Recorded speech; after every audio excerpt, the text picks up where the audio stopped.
ওই বসে বসে প্যান্ট ঠিক করো, বেল্ট লাগাও, গেঞ্জি ঠিক করো। তুমি আর কি করবে বলো? তোমার মেশিন তো আর কাজ করবে না, তাই না? ও যে ঘুমিয়েছে, শুয়ে পড়েছে, ওই অবস্থায় থাকবে। এত মালিশ, এত ডাক্তার, বলি লাস্টে যে ডাক্তারটা দেখিয়ে এলে, মালিশটা দিল, কি কোনো কাজ হলো? বোঝো কিছু? দেখো, ডক্টর যে ওষুধগুলো দিয়েছে সেই ওষুধগুলো ঠিক মতো খাচ্ছি। আর তাছাড়া মালিশটা আমি প্রতিদিনই মানে যেভাবে করতে বলতে আমি সেইভাবে লাগাচ্ছি। এরকম করে একটু সপ্তাহ তো হলো।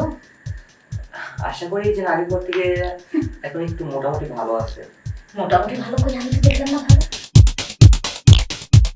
দেখো, আমার ভাবে লাগে যে জিনিসটা আগের থেকে একটু লম্বা হয়েছে। তুমি টেনশন করো না, এই ওষুধটা ঠিক মতো খাইলে আর মালিশটা যদি ঠিক মতো করে দেখবে খুব অল্প দিনে এই সমস্যার সমাধান হয়ে যাবে। তুমি টেনশন করো না, টেনশন করো না। 1 বছর হয়ে গেল মেয়ে বাড়িতে বউ হয়ে এলাম, আজ পর্যন্ত বাসরও হলো না, আর উনি আমাকে বলে টেনশন করো না। এই তোমার লজ্জা সব নাই বলি? দেখো, অনেক তো বললাম, আর তাছাড়া আমি তো অনেক ডক্টর দেখালাম, কিন্তু কাজ তো হলো না। আর এই ডাক্তারের কাছে যেহেতু একটু ফলাফল পাচ্ছি, একটু ধৈর্য ধরো। অনেক তো বললাম, তো তুমি সবকিছু জেনে শুনে আমাকে বিয়ে করলা কেন সেটা বলো দেখি। ধরা আগে জানি না যে আমার এই প্রবলেম আছে। শোনো, এসব ন্যাকামি কথাবার্তা বলা বন্ধ করো, ঠিক আছে? এখনকার ছেলেপেলেরা আবার নিজের কি সমস্যা সেটা না জানে নাকি? হ্যাঁ, ছাই পাতা কথা।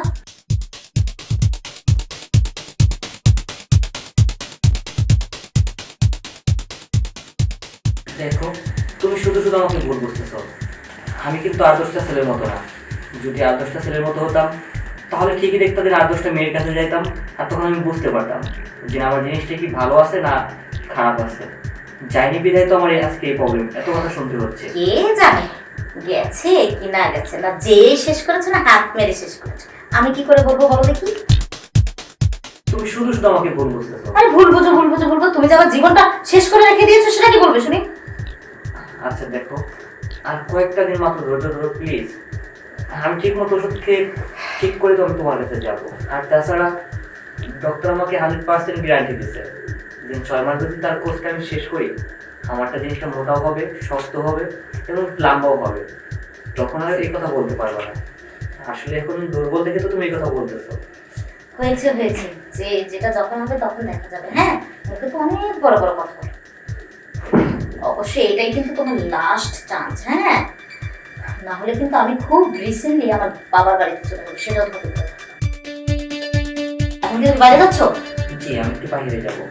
আসলে কোথায়? ও তোমার সেই হারবাল ডাক্তারের কাছে? যে রাহুল ডাক্তার আছে সে যাইতে বলছে। শোনো, আমি না তোমার বয়সী নই, আমি তোমার বউ। এভাবে কথা বলবে না, ঠিক করে কথা বলবে আমার সাথে। ঠিক আছে। আচ্ছা শোনো, ওদিকে যাবেই তো, এক কাজ করবে, যে মামা আছে বাড়িতে, ফ্রিজে প্রায় মাছ মাংস শেষ, হয়তো আজকাল 2 দিন চলে যাবে, এর মধ্যে কিন্তু আনতে হবে। কাটাকাটি পরিষ্কারের ব্যাপার আছে, ঠিক আছে? ওই 2 কেজি গরুর গোশ নিয়ে এসো, আর হচ্ছে 2টো দেশি মুরগি নিয়ে এসো, আর যদি ভালো ওই বড় বাড়তি হাঁস পাও তাহলে 2-1টা নিয়ে এসো, ঠিক আছে? বাস এই, আর কিছু না। আচ্ছা ঠিক আছে, তাহলে আমি বাজার থেকে আসি। হ্যাঁ, যাও না, যাও।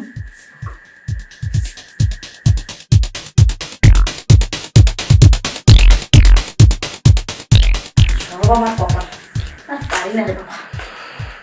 বিয়ে হয়ে আসছি পর থেকে বাড়িতে স্বামীর আদর ভালোবাসা সোহাগ কাকে বলে আমি বলতেই পারবো না। সব আমার কপাল। দুনিয়ার কাজ করেছে, তাই কাজ শুরু করি। কাজ করে তো থাকতে হবে, কাজটা কিনে থাকবো। বাপরে,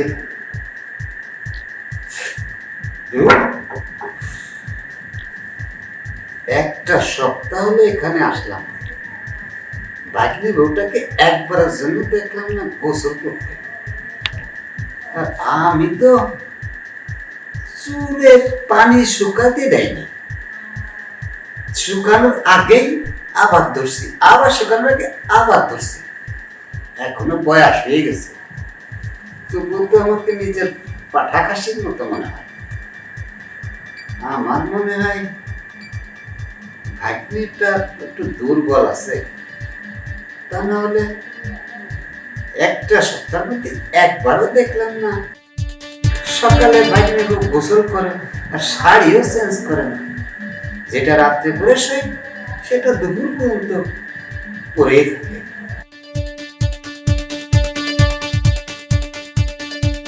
কি সুন্দর চেহারা, টস টস করে, একদম পাক্কা খাসির মতো না? কি ফিগার, দেখলে আমার মনে হয় আমি ঝাঁপিয়ে পড়ি, কিন্তু কি করি, পরিচয় তো অন্যরকম। তারপরে তো আমার সহ্য হচ্ছে না।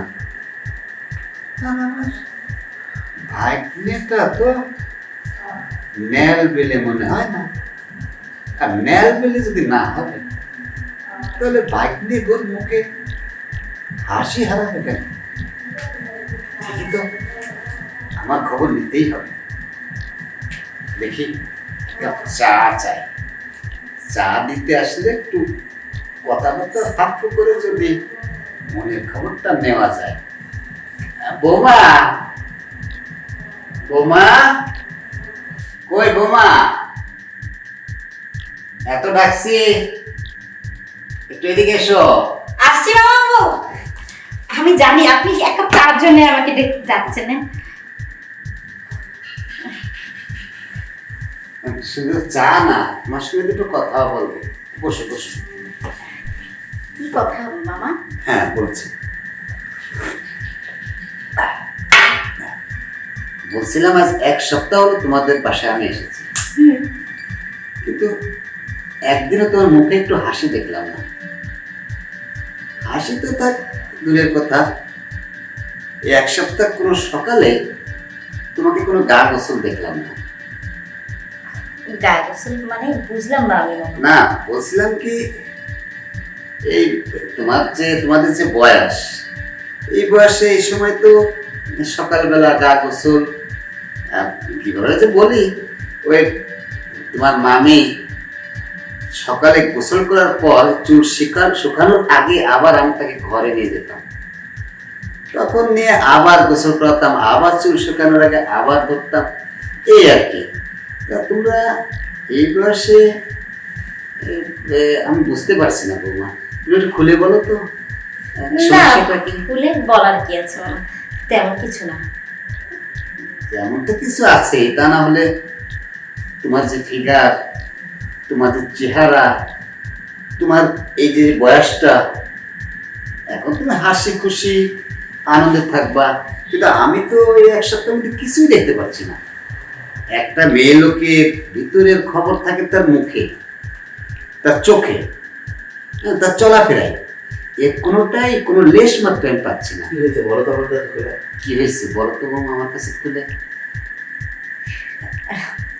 না মামা, আসলে কিছু না, বলার মতো হলে তো বলতামই, আর যদি কিছু থেকেও থাকে সেটা আমি বলতে পারবো না। না না না না, তুমি খুলে বলো, সংকোচ করো না।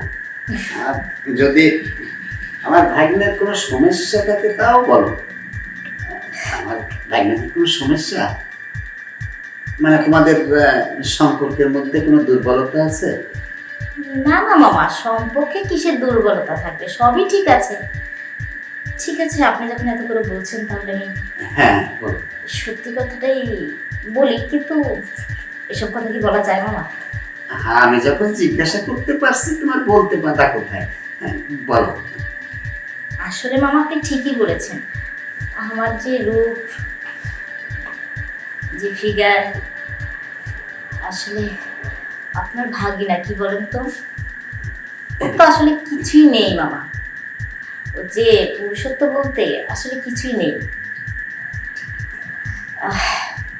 আসলে শেষমেশ বোধহয় এই বাড়িতে আমার আর সংসার করা হবে না। হ্যাঁ, এ কি বলো? আমি ভাবতেছি খুব রিসেন্টলি আমি এখান থেকে চলে যাবো আমার বাবার বাড়ি। না না, ডাক্তার কবিরাজ দেখালে সব তো ঠিক হয়ে যায়। আচ্ছা মামা, আপনার কি মনে হয় যে এত ভালো ভালো ডাক্তার কবিরাজ আমাদের দেশে আছে, আমরা কি কোনো কিছু করা বাদ রেখেছি? আসলে অনেক চেষ্টা করেছি, কোনো কিছুতেই কোনো কাজ হয় না। এই জন্য আমি ভাবছি এইভাবে আর হবে না। আসলে যদি বুড়ো টুড়ো হয়ে যেতাম, যদি 5-10 বছর সংসার করতাম, তারপরে জীবনে একা কাটাতে পারতাম, কোনো ব্যাপার ছিল না। কিন্তু যেটা শুরুর আগেই শেষ, সেটা কি করে একা একা কাটাতে পারি বলেন তো মামা? আপনার ভাগিনার যে অবস্থা, ঠিক আছে, মানে তার কোন কোন ভাষায় বলে কিভাবে বলে আপনাকে বোঝাবো? আমি না এত ডাক্তার দেখালাম, এত কিছু করলাম, ওই যে মানে নরমই থাকে, সেটা তারাই না। এই বয়সে যদি এই কথা বলো, দেখো আমি এখন বুড়ো হয়ে গেছি, তাও এখনো তো আমার যে মন চায় আমি তা করতে পারি। আর তুমি এটা বলছো, এটা আমি মেনে নিতে পারি। কি বলছেন বাবা? আচ্ছা যাই হোক বাবা, আমার কাজ আছে। হ্যাঁ, আমি আমার কাজগুলো করতে হবে, আমি আসছি। হ্যাঁ, আপনার যদি এর মধ্যে কিছু লাগে আমাকে ডাইকেন, তাছাড়া আপনি খাবেন তো আপনার জন্য রান্না করতে হবে। হ্যাঁ, আমি আমার কাজগুলো সারছি।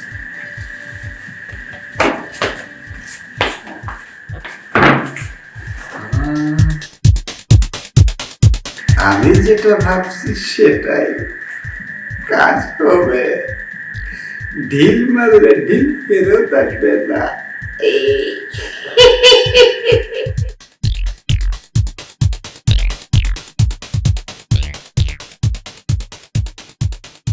চৈত্র মাসের খরায় যদি এক ফোঁটা বৃষ্টি পড়ে, সেটা তো অবশ্যই ভালো লাগবে। আমি ঢিল ছুড়বো, ঢিলটা ফেরত আসবে না আমি জানি।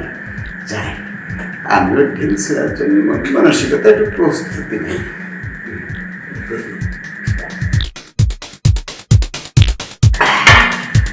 রুমে মনে গেছে, আমি রুমে যাই।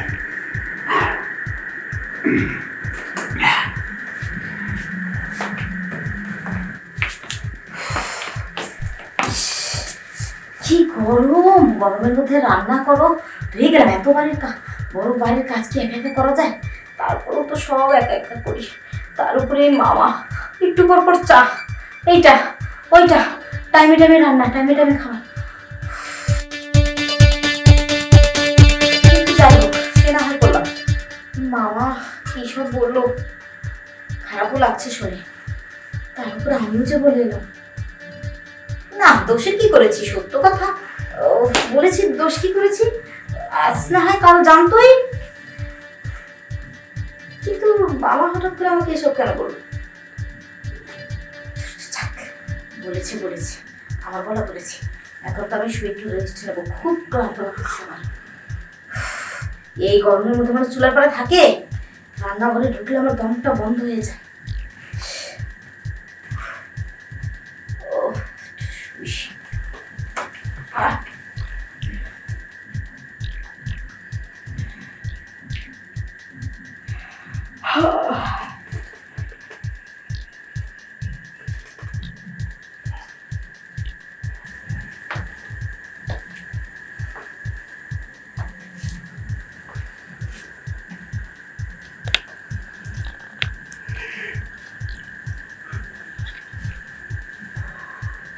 কি ফিগার, মনে হয় খমসে ধরি।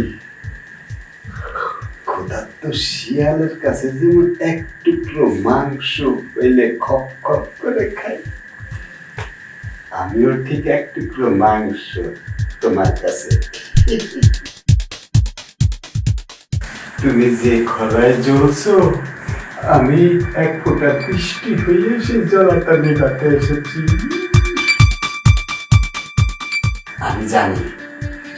আমি জানি তুমি আমাকে পেয়ে খুশি হবে।